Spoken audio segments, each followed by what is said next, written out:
Hey, what's up guys and welcome back to Anime King. And first of all, yesterday guys, I was sick and I wasn't able to post any what ifs. I already told you guys over the community tab, and I just want to say thank you for all the get well comments and everything guys. But today I'm back and I'm ready guys to give you what you want. So today I'm going to be giving you part 2 of What If Naruto was an elite Blue Uchiha. Part 2 guys, remember to get this one to 100 likes as usual, share this to all of your friends on your social media platform, and stay in tune for the rest of the what ifs coming your way, and I hope you guys enjoy each and every one of them. And remember, if you're new, to go ahead and click that red subscribe button and become part of the Anime King family, and thank you for all of your help and your support. And yeah, without further ado, what is we begin this new episode, start the intro.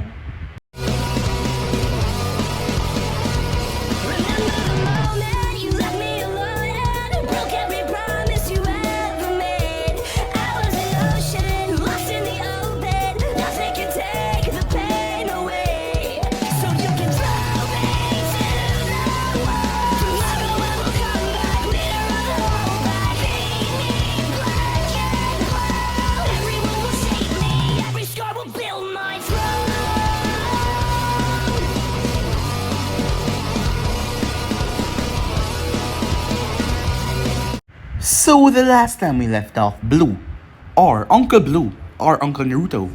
That is what Itachi referred to his uncle. Yes, Naruto was Mikato's sister, Naruto Uchiha. Minato and him had not a stable relationship, seeing that she always saying that he was crazy. After all, Naruto was in the war, and he has done so many things for Konoha, things that would make a lesser man go mad. But he has gone through it all, and he was given a mission as he cooked something for Itachi and left the boy behind as he headed off. As he made his way, he arrived, the Yakuza boss, someone that has been causing a lot of trouble for the Fire Nation, has a bodyguard, a powerful man who was slaughtered many shinobu who tried to get to his boss, and Naruto was given the job to take him out. As Naruto had a rifle that he created himself, it could travel over a long distance. As he took the man out from a long sand dune where he was, the man was dead before he even hit the floor. And with that, he headed off. As he went and get some goat milk for Itachi, Itachi was obsessed with the thing when he first tasted, as he wanted more. But Naruto told him if he graduated at the top of his class, he would give him more, as Itachi said that it was really unfair. Naruto was different from most people, considering the fact that he was rich. Not any pesky money, he was beyond rich, as he was partners in several businesses where he co-owned most of them. He was a CEO across the nation, but he was a silent partner. He had people that dealt with that for him. Minato was also powerful as well and rich. He was a Hokage at the moment, but Minato didn't keep anything secret. He made everything public. He didn't care what it was, as he wanted to buy anything that would ensure that he get more money. It was then that Naruto got a letter. One of them was from Minato, asking if Sasuke was alright, this and that, but Naruto simply sent her his telephone number. She should call him, as he wouldn't write back to her. So, he got another letter that made him quite pissed off. As he made his way, he barged into the office where Minato was, not caring about the envoys or anything.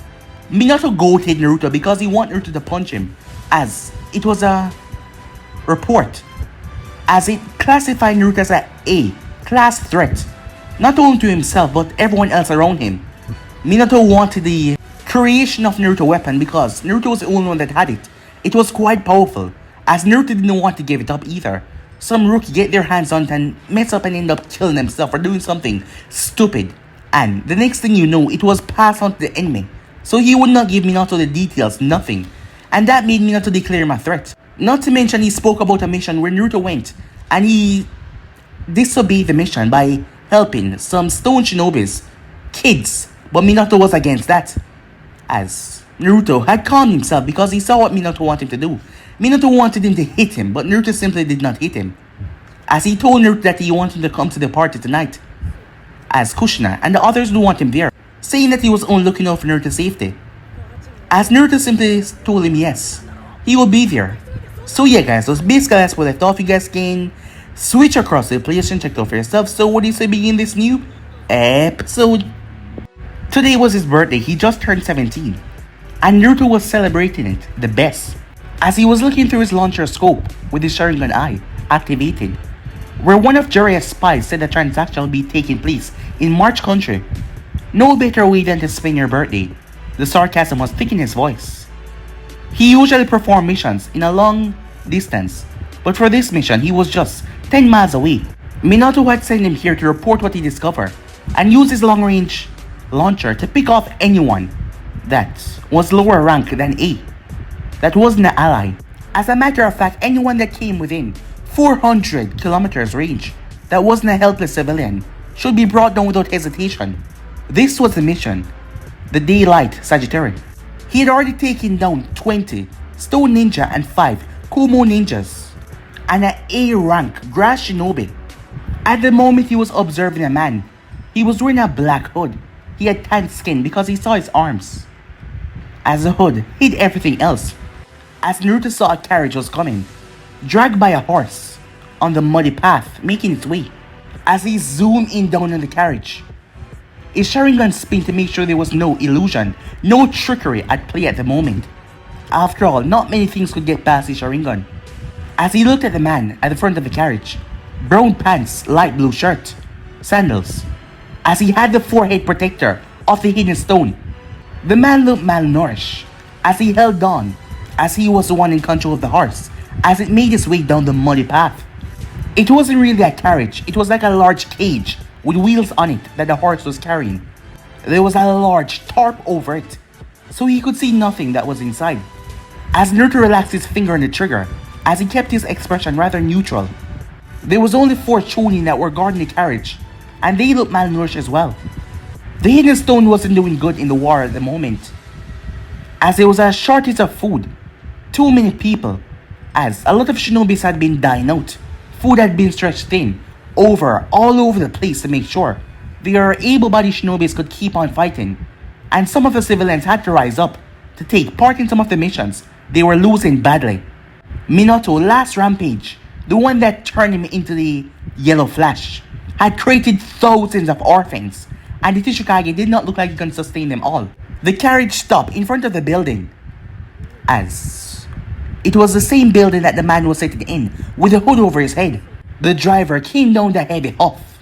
The man looked exhausted as he moved, as Naruto's eyes started to read their lips.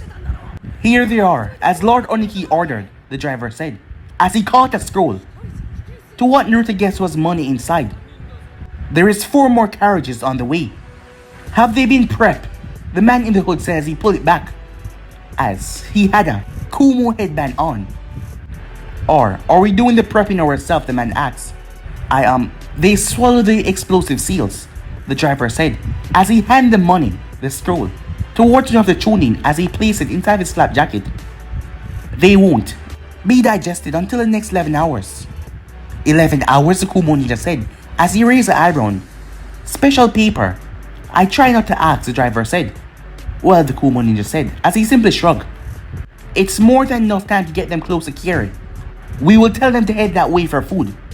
You starved them, right? The Kumo Ninja asked. The Stone Ninja looked over the Kumo Ninja's shoulder as he tried to find out if anyone else was here. Yeah, we starved them. You're the only one here? Don't worry, I am more than enough. So how did you get them to be quiet? The Kumo Ninja asked. Drug them, the Stone Ninja said. Yeah, it's a grass that grow all over the place back home. One of the guards said that was guarding the carriage. It caused kidney damage if they're taking too much. But who cares really? They're gonna die anyway, right? Mind if I take a look? The Kumo man said.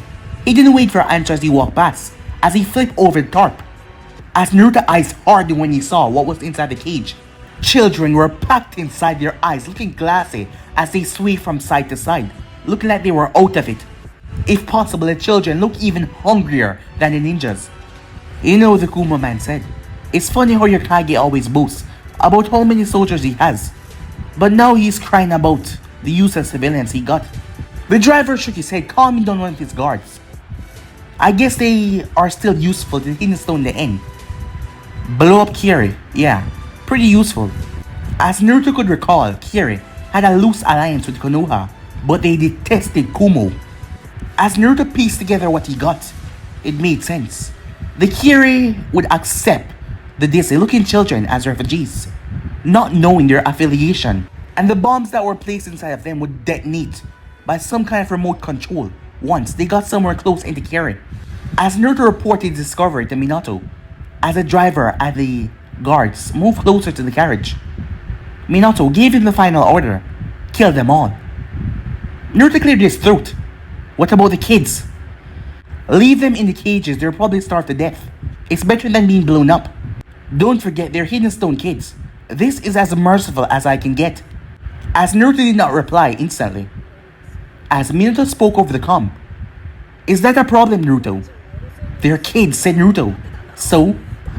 You were a kid when you were drafted.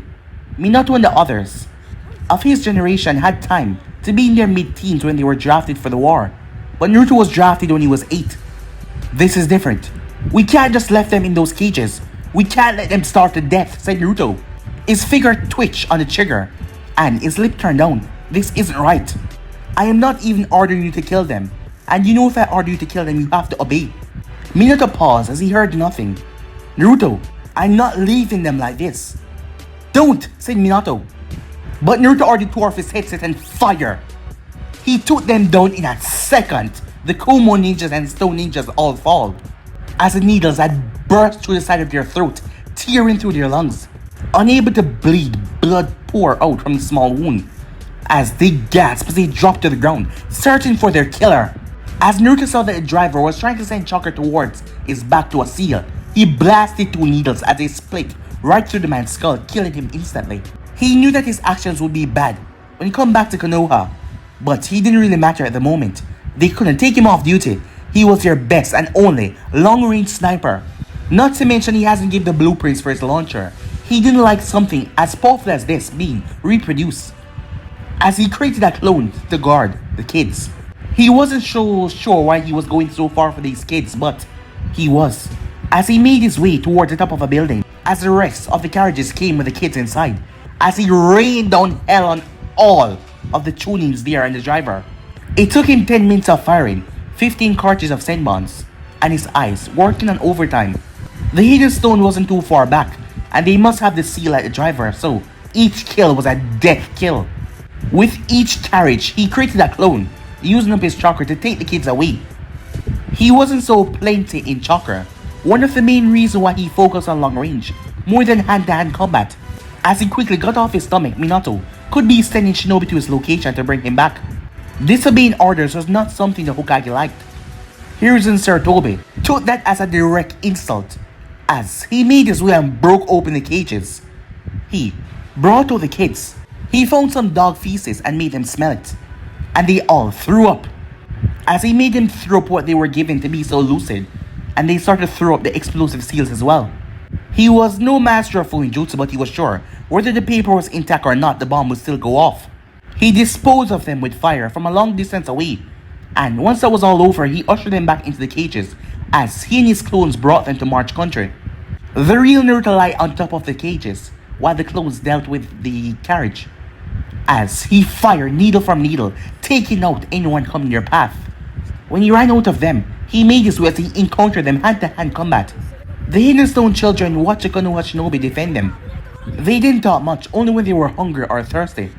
It took a whole 2 months for them to get past March and get into Frigid Country, and much longer to get to Hidden Chill. As Naruto had a friend in Chill that would help him, Orochimaru took the children off his hands. The Blue Uchiha and the Snake Sanin had an understanding. They had trust. That was what he had with the odd Sanin. It was what he hoped he had with his friends. Back to the present time, as Naruto just left Minato's office, that was a mission that made Minato think that he was crazy, or he was just playing him because he wanted his scope. As Naruto left the office making his way, his hands in his pockets, his friends think that he was crazy, as it was still early in the morning as people were just opening up shop. As he made his way, deep in thought, "Hey Blue!" He bumped into a smaller form as he blinked. He looked down, as his eyes went calm when he looked down at Eugeo Uzuki. She was wearing a tracksuit outfit. She had sweat running on her forehead, looking like she was jogging. He stepped past her and walked. She stepped back in front of him. "Blue," she said, as he quickly changed his expression on his face to a sleepy one. Hey, how's it going, Eugeo? He said. Something wrong? I called your number, but Itachi said that you were here. Nah, just wanted to talk to Minato. When are you gonna start to call him Lord Hokage like everyone else? She asks. When I feel like it, said Naruto, as his hands was clenching behind him. As his eyes swept over her, she brought up a bottle of water to her lips and started to drink a bit. She saw him looking at her. Yeah, came back from my morning jog, she said. As she smirked at him. You up for a spar? She asked. He leaned down towards her with a smirk. Shave that mustache and we can talk, he said. She gasped. Screw you, jackass, she said. Do you really want me to answer that? Naruto asked. You want to spar or not? She said. As she smirked. Or, are you scared that you will get beaten by a girl? She asked. You want to fight that bad, huh? Well, if your pride allow you to get cream. Well, sure, she said. Time skip. Training ground 11. Blue plays on his black gloves as he stretched his shoulders, as he watched his opponent crack her neck and rolled her body around. No sword, no launchers, no kunais, no shurikens. No guard or shin protector. Hand to hand. That was how the both of them were going at it as they took 10 steps away from each other. As she scanned over his stance, as it looked somewhat relaxed, but she knew better. She had grown up with a man across from her, spent the greater part of 14 years with him, whether it was on the field or training together, and for a handful of years, they were teammates. He was a long-range fighter, but it looked like he had his guards open, so she could very well step in and end him rather quickly, but it was a false hope for her to be drawn in and him to take her out rather quickly. And she had fallen for this many times before. She shifted her stance from defensive to offensive as she leaned into the attack. She saw that spark in his eyes, that look that he got when he slit his opponent's throats. Rather quickly, she didn't like it at all, as she saw a smirk creeped up on his face. He moved towards her. He took 5 easy steps. As he came down the axe kick, she knocked it to her right and came on the feet. He pulled back, making her swing once again, but he grabbed her leg. As he brought down his elbow, she flipped out of his grip and quickly jumped back. As he came towards her with a spinning kick, making her duck, but he brought his heel down. She twists as his heel connected with the ground, creating shockwaves. He followed her as she rolled back. As he didn't have his Sharingan activated, he was coming at her fast. She twisted and turned and slapped away his hand and knocked away his feet that came towards her, but his knee slammed into her stomach. She wheezed up a bit as she quickly backed off. She used her legs to leap back as he was upon her in seconds. She dodged a brutal blow as she had to block another side kick with her arm, only for his knee to come right in her face. Her vision went dizzy for a moment as she ducked under a swipe. He brought his arm down and she blocked it. She grabbed onto his arm and flipped him over her shoulder. His back slammed into the ground as she brought her fist down. Naruto simply grabbed her hand and twisted her as he flipped her so she was on her back as well, as he then flipped over. Her right arm got pinned under his left knee, and her left arm got pinned under his right foot. She brought her on her legs, grabbed her on his neck and flung him off, but he caught it with his elbow. As he added pressure, he knew her body to the final detail, as he knew which areas to strike to make her feel pain. Now, he said, the smile instantly dropped from his face. It looked like he was looking to her very soul. You have one chance to tell me the truth, or else I'll hypnotize you to get what I want by force. She stretched around and struggled, but he jammed his pointer right into her other leg as she went still. Her eyes widened as she realized she could not free herself. How long has Minato told you to spy on me? He asked. Her eyes widened in horror, not alarm, as she did not know what to say. I'm not repeating myself, he said, as he glared down towards her. Blue, hold on. I was gonna tell you. He cut her off. That is not what I want to hear. His eyes twisted and transformed into the basic Sharingan. The 3 Tomos. Truth. Now. We're worried about you, Naruto. I'm tired of hearing that, he said, as his closest friend was playing back Minato words to him like a broken record. You and me were deployed to Kumo on the same day, at the same time, at the same age. Why are you not a Class A threat? Because you have Crystal and your Sharingan, she said, as her eyes got filled with tears. Not only are your launchers dangerous, but your Sharingan. It makes you a bigger threat, she said. what you can do. As Naruto's face twisted with pure disgust, she felt stabbed in her heart as she saw the look on his face. Of all the people that could stab me in the back, you of all people know how much this village means to me. He eased his foot off her as he leaned back, as he propped down right beside her. It broke her heart to how much as she had betrayed him. We've been ninjas for 12 years, Eugeo, he said. She couldn't look at his face, as it pained her, knowing what she did. And of those 12 years, I have never used my launchers or eyes against a comrade, other than training. And you knew this. Of all people, you should know this most of all. But yet you, everyone think I've lost my mind, that I'll snap and turn against the village I've served since I was a kid. I tried to convince Naruto, stop lying. You're a terrible liar, said Naruto as he got to his feet. Contrary to his words, she wasn't a bad liar. She was deputy of a captain of the Hanvu team, and she was a master of her craft when it came to Kenjutsu. But he knew her so much he could tell exactly when she was telling the truth or lying. And she was supposed to know him that well as well, but it turns out that he was wrong. Naruto, we need to talk about this, she said, trying to sound firm, but the emotion in her voice betrayed her. Nah, he said. He placed his hands in his pockets and started to walk off. I think we've talked long enough. Naruto, wait, she said, as she pushed chakra into her legs to restart the feelings back into them. As she got up, let me explain. I'm gonna go. Before I do something I'll regret, he said. He was too far ahead of her by the time her legs agreed to support her body again. Time skip. A few minutes later, Konoha, Eastern Gate. Itachi looked up at his uncle. If we're running away, you should have at least given me 5 minutes to pack, Itachi said, as his uncle held on to his hand firmly. You know, this isn't how I imagined we run away. Blue. Uncle Blue. Yes, Uncle Blue. I don't think I'm ready to hear your fantasies, Itachi, said Naruto. Itachi blushed in embarrassment. Idiot. That is not what I meant, he said. Whatever you say, kid. And we're not running away. I'm just gonna go and see an old friend of mine. Do I really have to come, said Itachi.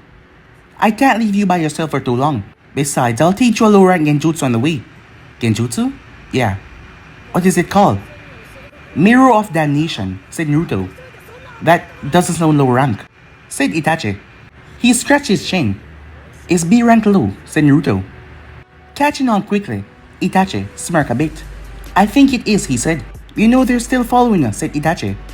They had both sent the 3 Hanvu operatives, and now there were more. Yeah, we'll lose them, said Blue.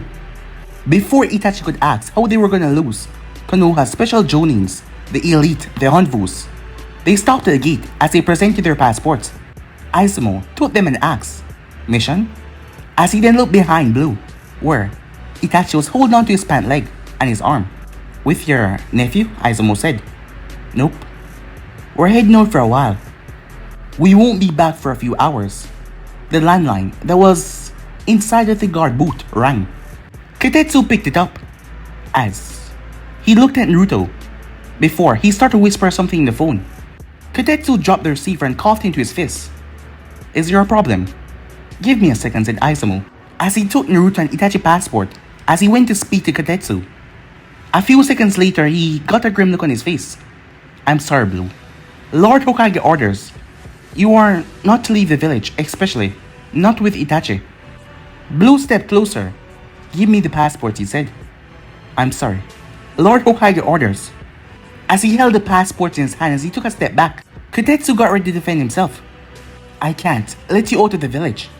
As Naruto noticed that they had their guards raised, he simply smirked slightly. His eyes curved up into a smile as he held Itachi's hand a bit tighter, but not uncomfortably so. It was a secret code and Itachi calmed down once he received it. What makes you think you're the one keeping us in the village? No offense, Naruto, but our hands are tied to Kitetsu. Well, that's too bad, he said as he exhaled. The passport in Izumo's hands suddenly rippled, showing papers that were of the identical size and weight. Tell Minato to keep his panties on. We'll be back before they get together. As he went on his knees, Itachi quickly hopped on his back and put his arm around his uncle's neck. He turned his head, and I would appreciate it if we weren't followed, he said to Izumo. Izumo was still shocked that the illusion had been used on him. Anvu quickly dropped down as he was wearing a tiger mask. As he stopped right there, he reached forward to place a hand on Naruto's shoulder. Naruto, he said, as Naruto turned, his blue Sharingan spinning. I dare you to stop me, Tenzo, he said. Tiger pulled back his hand as his jaw clenched hard. The other operatives step aside as well. Smart man, he said. Naturally, going against the Hokage order meant, well, bad for someone. But the tiny amount of respect that Naruto had for Minato was erased after that little meeting in his office. He knew that it was Minato who convinced his friends that he was losing his mind. At this point, he really didn't care or give a damn about any order from the Hokage at all. Sure, there will be repercussions to his actions, but he really didn't care one bit. He just couldn't. It was probably why Minato didn't like him. One of the reasons anyway. As Konoha Eastern Gate became a small dot as they made their way off, Itachi placed his head on his uncle's shoulder. What did you do that they aren't chasing us, Blue? Uncle Blue. Yeah, Uncle Blue, Itachi said. I stopped being human when I'm pissed. And they know that, said Naruto. It chilled Itachi how honest Blue was with that statement. And he didn't lay a hand on them yet. Anfus were afraid to touch him. Did you threaten them with the Mangekyo Sharingan? Blue laughed, a laughter that only Itachi could bring out of him most time. What makes you think I have the Mangekyo, Itachi? Because you do. I saw it while you were yelling at my dad when you picked me up from Force of Death. It's different from the ones my father read about in the library. The eyes that Itachi had glimpsed was made up of a shattered glass with a different shade of blue with a toxic white as well. The background was black and demonic. That day was the angriest Itachi ever saw his uncle in his life. He didn't want to see his uncle that angry again. It scared him more than he wanted to admit. Blue stopped being human when he was pissed. Yet, he was the only one that Itachi felt comfortable talking with. Not even Shisui had gotten that level of friendship yet, and Shisui didn't held anything back. First off, said Blue, breaking Itachi from his thoughts. You shouldn't have been in your father's library in the first place. There are many dangerous secrets in there that someone your age shouldn't even know about. I've almost finished the scrolls in the library anyway. I don't mind not going there anymore, said Itachi. So, do you? Yes, I do have the Mangekyo Sharingan. How did you get it? A close friend that I fought alongside in a war. While I was stationed in Kumo was captured. I was sniping from about 500 miles away. Low on chakra, out of senbons. I could only run so fast. He was long gone by the time I arrived. I went to look for him, and some days later, I found him. Itachi waited for him to continue, but Blue remained silent. He was alive? He asked. Oh, no. He was in worse shape than when I last saw him. What did you do? There were no medics for another 5 miles, and basic first aid wouldn't help. So I had to put him out of his misery. The memories rushed through his head. Flashback. He crumbled down to his knees, holding on to Iruka's body. A lifeless Iruka. A 15-year-old Naruto, as he was currently in one of the structures of the Lightning Daimyo Palace. A clean slice ran through each of his wrists, as red liquid still dropped out of it. It was the most easiest way to ease him into death. He would just feel more agonizing pain if he had went on in this state.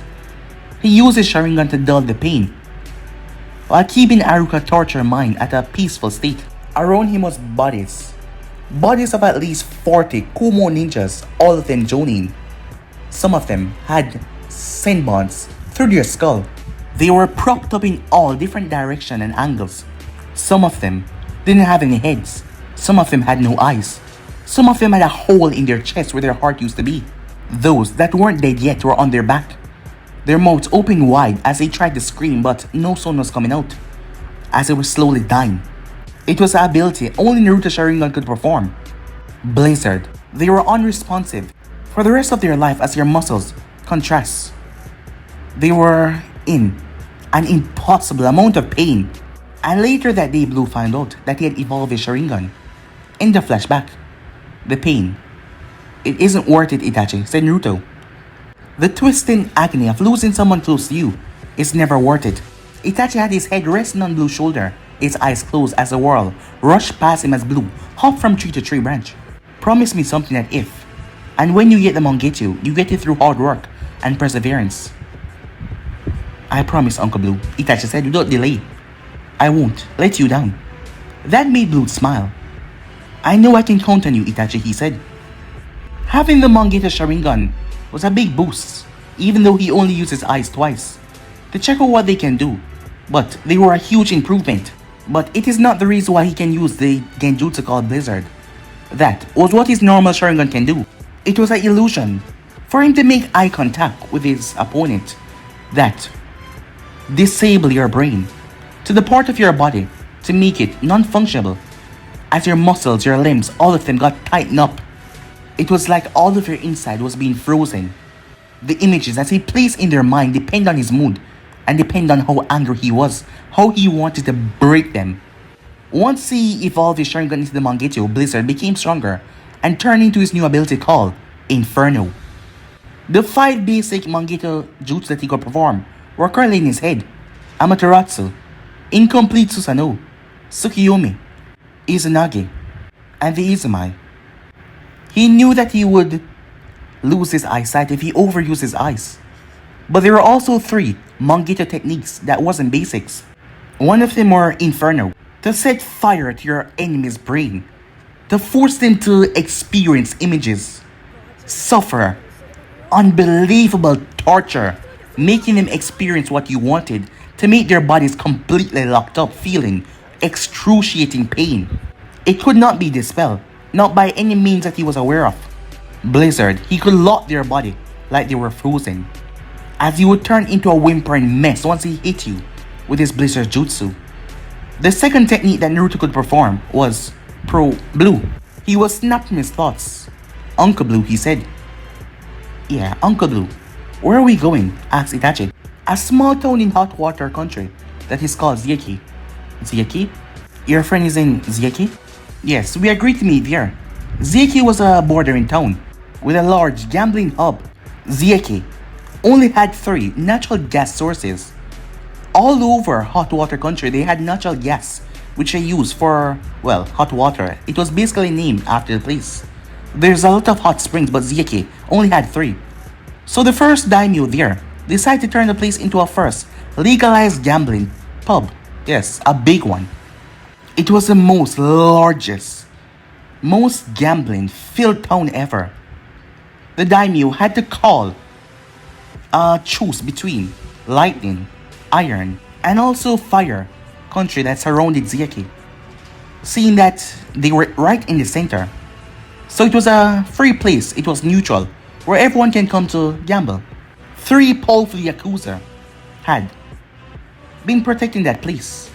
Prostitution was legal there, drugs, and things were barely reported.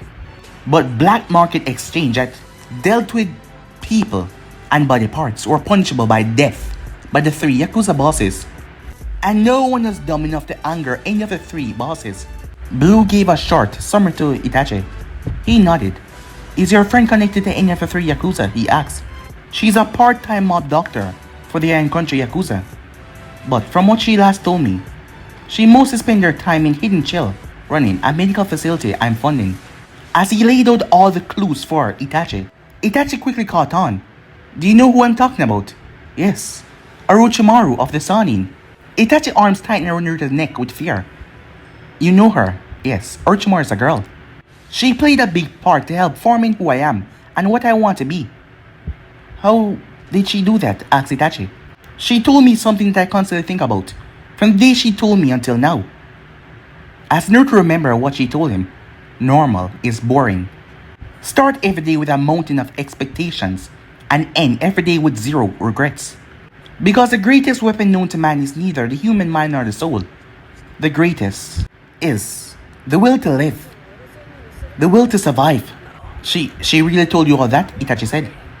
Well, that explains a lot about who you are, uncle. He gave a slight chuckle at Itachi's tone of voice. But can it really be who I am? He spoke. What do you mean, Naruto asked. I mean, I want to be like you, uncle. I'm not someone you want to be, Itachi. My honest wish for you, kid, is for you to see the world more than I ever could. But Uncle Blue, he said. Yeah, Uncle Blue. You've already seen everything, Itachi said. Then you should see more than everything, experience as many lifetimes as you possibly can. You don't have to put yourself in dangerous situations. You don't have to limit yourself to Konoha or who Konoha wants you to be. You will find out soon enough who you want to be. Itachi knew that his uncle was not implying that he should disobey the Hokage's orders like he did, but yet he couldn't find out exactly what his uncle was trying to say. Despite this, he wasn't going to let his Uncle Blue words be wasted. I'll try my best, he said, clearing the land of grass. Making his way up a tall mountain, Blue shielded his eyes with his hand to block away the sun, as there was many carts traveling to the small country. As he made his way down and started to walk, Itachi noticed the Yakuza as they had their katanas. As many of them look rather different, but as long as they pledged their loyalty to their boss, they were welcome to join the Iron Country Yakuza. Near in the front, a male gang member spotted Blue. Blue was wearing a red long-sleeve shirt with dark pants and black sandals and a pair of dark red gloves. His backpack was at his front while Itachi was on his back. A dark shirt, dark green pants, and sneakers. That is what Itachi was wearing. He wasn't wearing his vest or his headband, so there wasn't many to link Naruto being from Konoha. Not that many people like Konoha, and it would make it more difficult for him to enter the country. He had an iron contact. Yes, someone in the Iron Yakuza rank. It was possible. She told her subordinates to keep an eye out for him. The thing was, he didn't tell her that he was making his way here. Or it could be the snake Sanin that pulled some strings to get the mob off his back. She was a Sanin, a legendary kunoichi. She wasn't just some random grunt in the organization, even though the Iron Boss had given her a part-time status.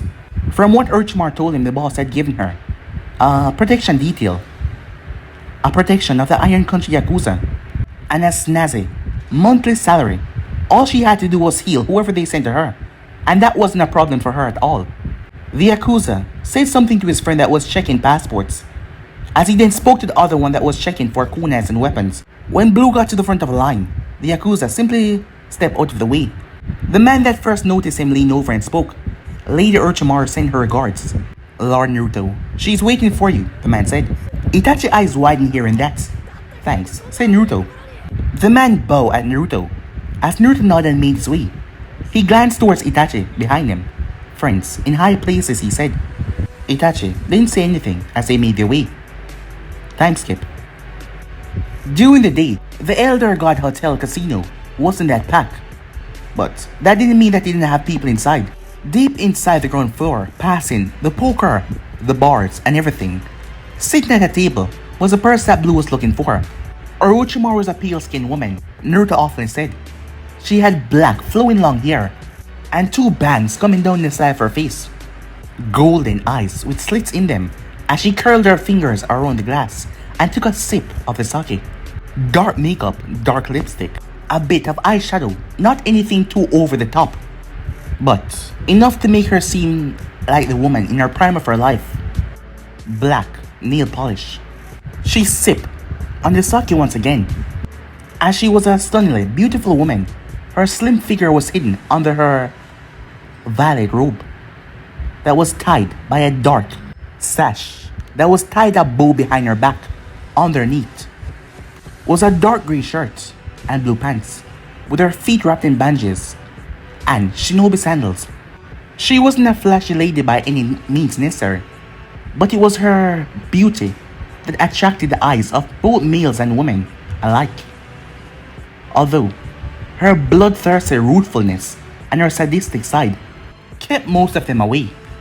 After all, she didn't have the patience to humor flatterers. But she did make one exception for one person though. Her son, Naruto. Her eyes swept the lobby as she saw him coming with his nephew in tow. She graced him with an honest smile. Naruto, hey, she said. Hey, Orkai, he said, as he helped Itachi onto one of the tall bar stool.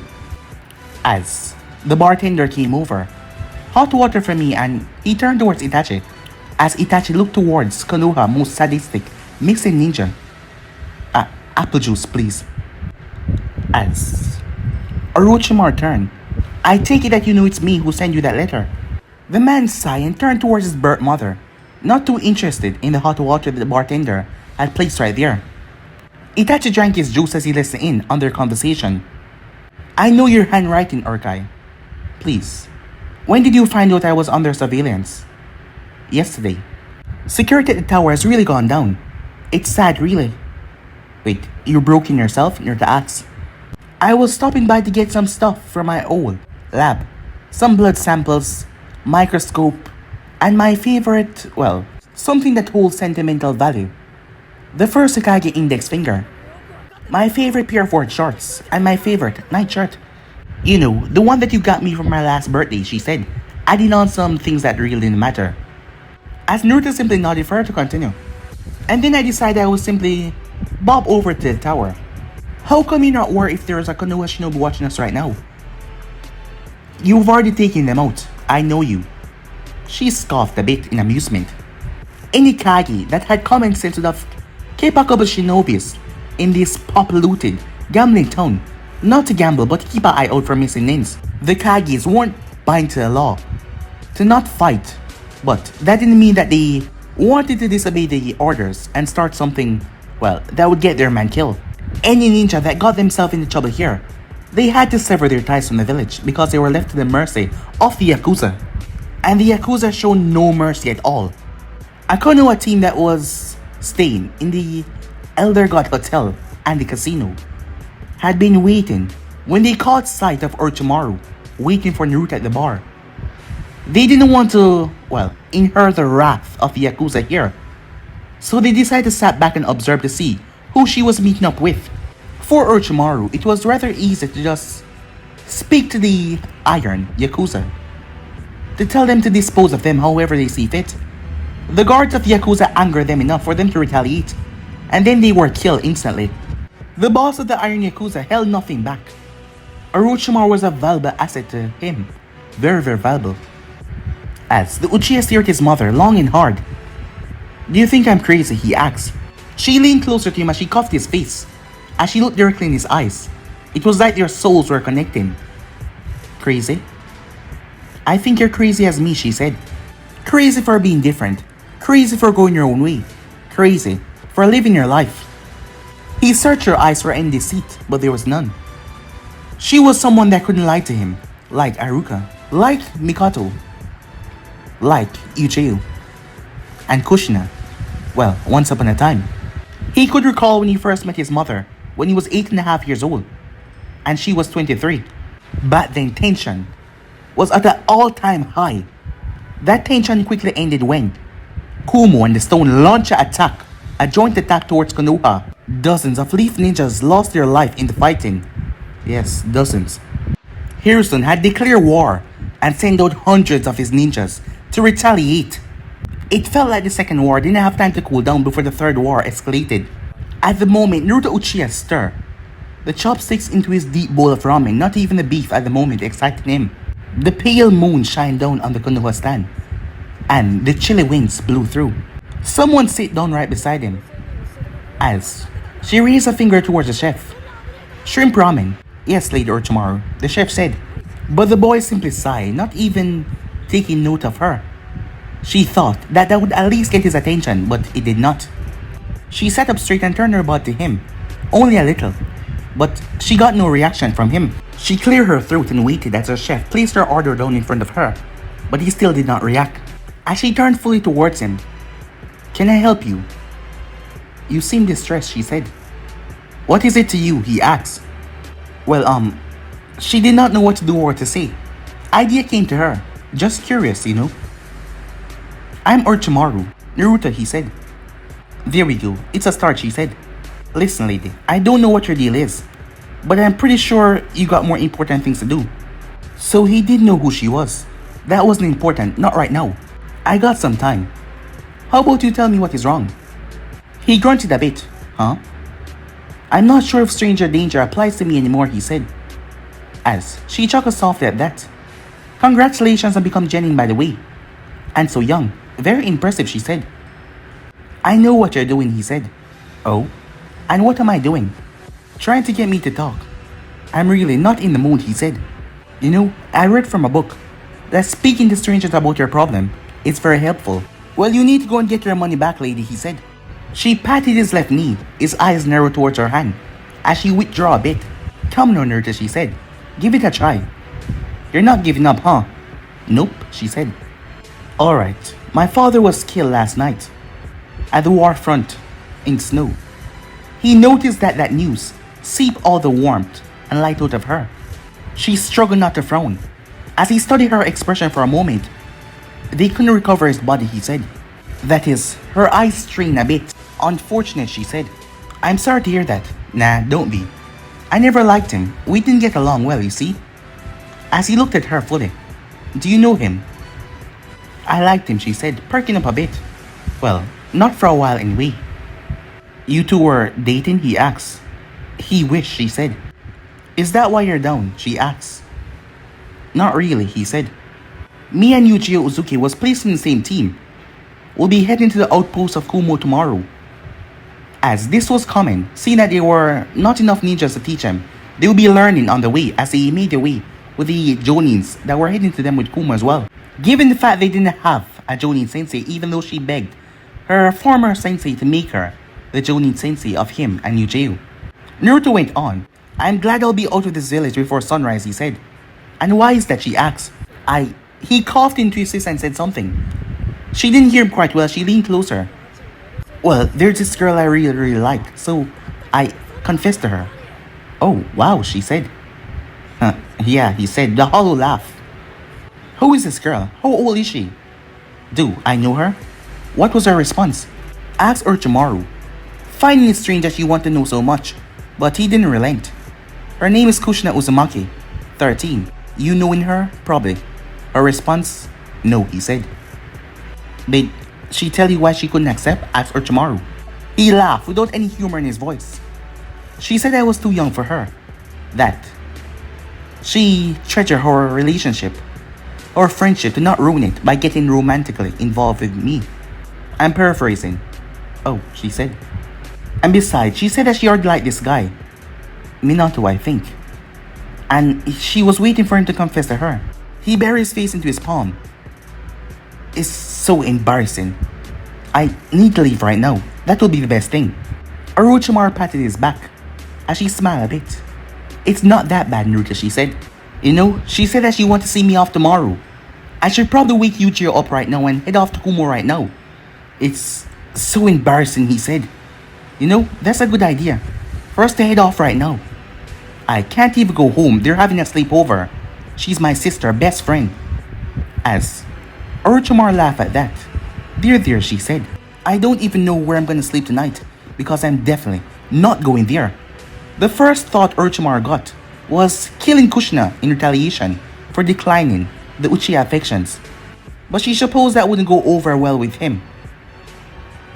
I have a spare futon in my apartment if you would like to stay there until you leave tomorrow. Thinking about his embarrassment and not really thinking that this was rather weird, that a 25-year-old woman was offering him to stay at her place for the night. You know, that's a good point, he said.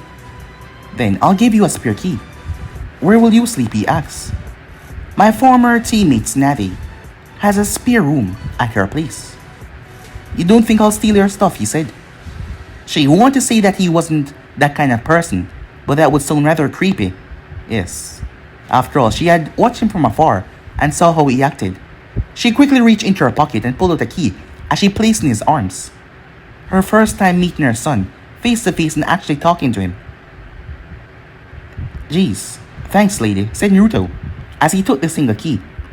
It had a plastic keychain on it. Call me Orochimaru, or Urkai. Anything you want really. She knew that she was coming on a bit too strong, but she gave that their former talk had left an impression on him that she wasn't that bad. Well, thanks again, said Naruto. But guys, be in subscribe right here. If you want the next part of this journey to do, like, subscribe, comment down below, and turn on that bell notification to stay posted. But I'm off now. See you guys soon. Peace.